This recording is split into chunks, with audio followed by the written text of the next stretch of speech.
नाजरीन अस्सलाम वालेकुम। IND टुडे न्यूज में आपका खैर मकदम करते हैं।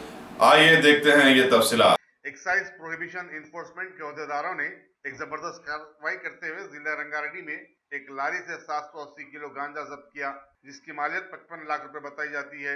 डायरेक्टर एनफोर्समेंट अकुन सब्रवाल ने आज मीडिया को बताया कि विजयवाड़ा हाईवे पर अब्दुल्लापुर मिट रंगारेड्डी में एक लारी को रोककर तलाशी ली, जिसके दौरान 390 पैकेट गांजा बरामद हुआ। लारी ड्राइवर के अलावा संतोष नामी एक शख्स को गिरफ्तार किया गया, जबकि 3 अफराद मफरूर हैं। इस मौके पर एक्साइज एनफोर्समेंट रंगारेड्डी के आला अहदेदार भी मौजूद थे।